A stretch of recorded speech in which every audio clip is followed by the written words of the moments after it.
10 দিন নিখোঁজ থাকার পর সোমবার উদ্ধার নাবালিকার মৃতদেহ। দক্ষিণ চব্বিশ পরগনার বাসন্তী থানার উত্তর চুনাখালী এলাকার ওই ঘটনায় গ্রেফতার করা হয়েছে দুজনকে।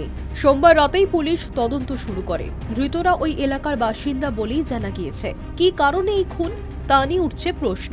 ত্রিকোণ প্রেমের কোনো বিষয় থাকতে পারে, সেই বিষয়েও খতিয়ে দেখা হচ্ছে।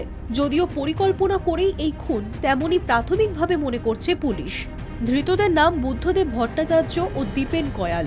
মৃতদেহ উদ্ধারের পর এলাকায় গিয়ে জিজ্ঞাসাবাদ শুরু করেন তদন্তকারীরা। সেখানেই এই দুজনের নাম উঠে আসে। তারপরই তাদের গ্রেফতার করা হয়। ওই দুজনকে মঙ্গলবার বারুইপুর আদালতে তোলা হয়েছে। চাষের জমিতে ওই নাবালিকার মৃতদেহ মাটি চাপা দেওয়া অবস্থায় পাওয়া গিয়েছিল। ঘটনার পর থেকেই এলাকায় উত্তেজনা রয়েছে।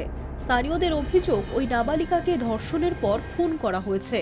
ধর্ষণ হয়েছে কিনা সেই বিষয়টি ময়নাতদন্তের রিপোর্ট না আসা পর্যন্ত বোঝা যাবে না। মৃতদেহ রাতেই ময়নাতদন্তের জন্য পাঠানো হয়েছে। এলাকাতেও বসানো হয়েছে পুলিশি পাহারা। ধৃতদের সঙ্গে ওই নাবালিকার কতটা যোগাযোগ ছিল সেই বিষয়েও খতিয়ে দেখা হচ্ছে। জানা গিয়েছে, চলতি মাসের 10 তারিখ থেকে বেপাত্তা ছিল ওই নাবালিকা।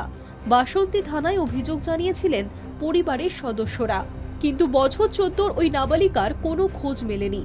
আত্মীয় স্বজনদের বাড়ি সহ সমস্ত জায়গায় খোঁজ চালানো হয়। সোমবার দুপুরে নাবালিকার বাড়ির অদূরে একটি জলাভূমিতে একটি হাত দেখতে পান এক কৃষক। তারপরে উদ্ধার হয় সেই নাবালিকার মৃতদেহ। Hi news network.